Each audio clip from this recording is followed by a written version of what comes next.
BJP और सपा दोनों ने सस्पेंस खत्म करते हुए लखनऊ की सभी सीटों पर अपने उम्मीदवार उतार दिए हैं। बीजेपी ने मंत्री स्वाति सिंह समेत अपने 3 मौजूदा विधायकों का टिकट काट दिया है। वहीं बीजेपी ने रीता जोशी के बेटे मयंक जोशी की बजाय मंत्री ब्रिजेश पाठक को मैदान में उतारा है। देखिए हमारे सहयोगी सौरभ शुक्ला की ये रिपोर्ट। दौड़कर जो नामांकन दाखिल करने जा रहे हैं वो सबसे हाई प्रोफाइल लखनऊ कैंट से बीजेपी उम्मीदवार ब्रिजेश पाठक हैं।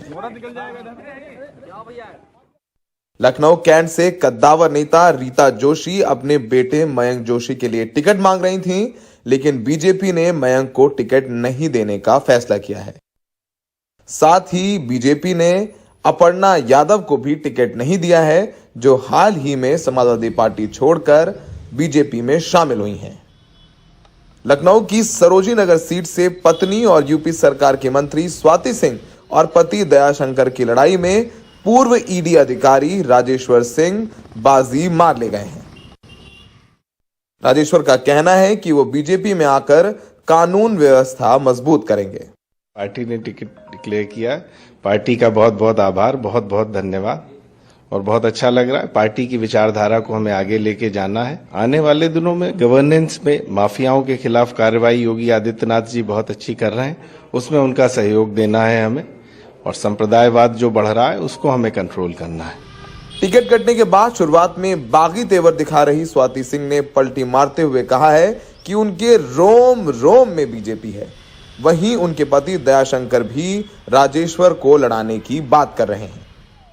5 साल उन लोगों ने मुझे जो जिम्मेदारी दी, मैं ये आशा करती हूँ कि उसमें मैं ज़रूर खरी उतरी होंगी, और मैं धन्यवाद देती हूँ कि उन्होंने इस काम के लिए मुझे मौका दिया, और भविष्य में भी जो जिम्मेदारी मिलेगी उसका मैं निर्वहन बहुत अच्छे से करूँगी, और आधी आबादी का प्रतिनिधित्व करते आई हूँ और करते भी रहूँगी। चिंता मत करिए, भारतीय जनता पार्टी का हिस्सा हूँ, आजीवन रहूँगी। भारतीय जनता पार्टी निर्णय करती है, कोई व्यक्ति विशेष कोई निर्णय नहीं उसको प्रभावित कर सकता है। जो पार्टी का जो बेहतर निर्णय होता है उसको सर्व को मानना होता है। क्या लग रहा है कि इस बार स्वाति सिंह जी और आपके बीच में जो खींचतान हुई उसका खामियाजा भुगतना पड़ा? ऐसा मैं इस बात को नहीं मानता हूं, क्योंकि मुझे मालूम है कि जो चुनाव में टिकट किस आधार पर दिए जाते हैं, वर्तमान परिस्थितियां क्या है, ये उसके ऊपर आकलन करके टिकट दिया जाता है। कोई व्यक्ति विशेष के कारण ऐसा नहीं। वहीं सरोजी नगर की लड़ाई को और दिलचस्प बनाते हुए सपा ने पूर्व मंत्री और अखिलेश के करीबी रहे अभिषेक मिश्रा को राजेश्वर सिंह के खिलाफ मैदान में उतारा है। बीजेपी ने 2017 विधानसभा चुनाव में लखनऊ की 9 सीटों में से 8 सीटें जीती थीं। बीजेपी ने कई दिग्गजों का टिकट काटकर यह तो साबित कर दिया कि बीजेपी किसी के भी बागी तेवर बर्दाश्त करने नहीं वाली है।